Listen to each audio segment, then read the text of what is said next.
Welcome to the channel. Today we are unboxing and reviewing from AW Match Series 10 Adam Copeland. Figure number 74 in the unmatched wave.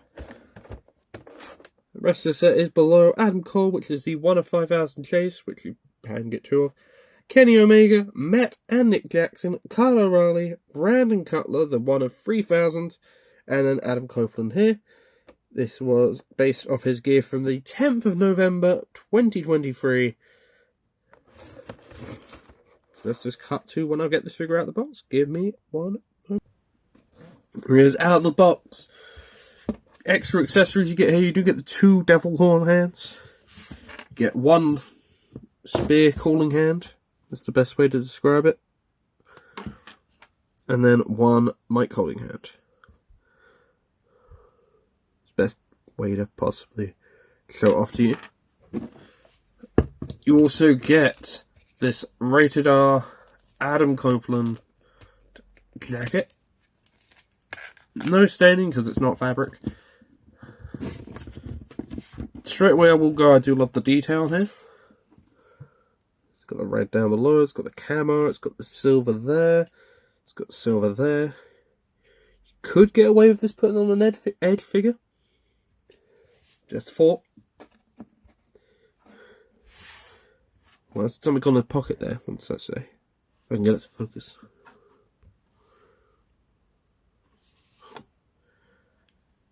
I can't read that even on the camera. Read that. Hang on.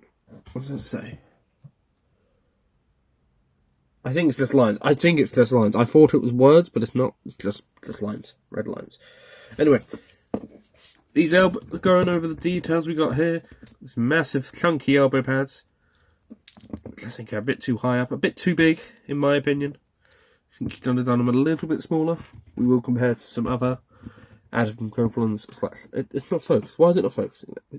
Focus. There we go. Adam Copeland figures. First major complaint is on the wrist tape. And here it does have coloured skin tone bottom, which it shouldn't do. If you see on the back of the box, here it is covered up, so it should be a black peg, and it does bug me, so I'm just going to plop that in there. I do like the devil horn hands, but I'm not displaying with the devil horn hands, so let's just plop these hands out.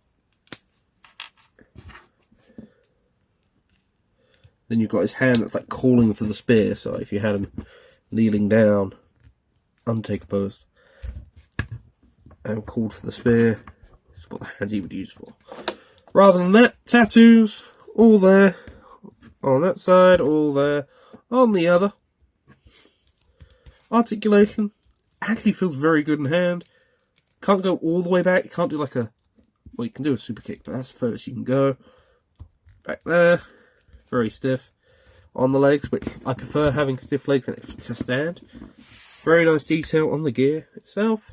I can have these elbow pads stay up. Got the skull there, navicle on the R's, and then the skull there. Nice camo there. My main. Oh no, he's got the tattoo there as well. He's got a tattoo on the upper arm. I didn't notice that.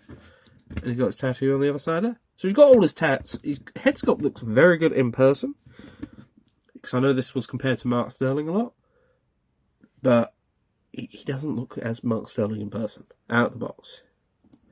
Head sculpt looks good. Articulation, very good.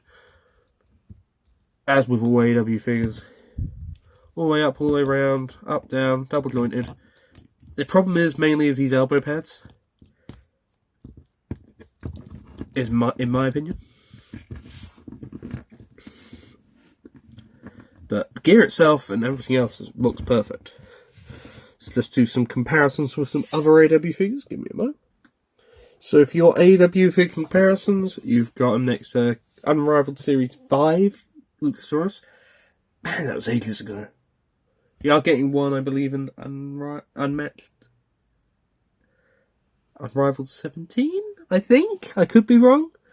Or it might be Unmatched 13. I don't know. But I know we're getting a new kill switch figure. And then we've got Unmatched, Unrivaled Series 9, Christian there.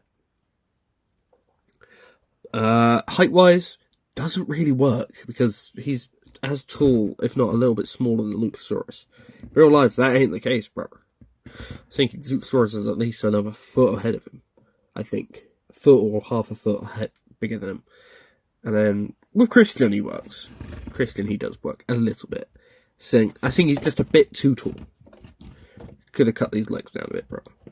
And then we'll do some edge figure comparisons, and then I'll give you my final thoughts. So, for your edge comparisons, I've got the Elite 102? Yep, 102. So, to compare his tattoos. Bit duller. More on the AW figure. Not as much paint. But arms are bigger there. On the back, on the side. If I'm correct... No, I just never noticed this on his WWE ones before. He's had the inner tattoos. So that's got all those things here. I do just prefer the purple gear.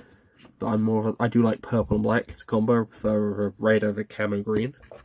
Then of course those elbow pads there. Bulkier elbow pads. Then you see how WWE do it. You got the black dots there. They don't really... I think the best edge figure that I own is still the Elite 87? It's either 87 or 86. Just a regular one. This one doesn't have the dotted elbows, but it's just nice gears. Return gear, I believe. And now I'm just knocking everything over. And then comparing them to a Beth Phoenix figure, his partner. I think that's right. I think. I could be wrong, height-wise. No, I don't want to adjust the lighting. I want to... Right. Well, anyway. Final thoughts. And a pretty good figure in general. Main issues with being the height and the size of these elbow pads being the main thing. They need to shrink these down for any future releases. But overall, I'd say an 8 out of 10.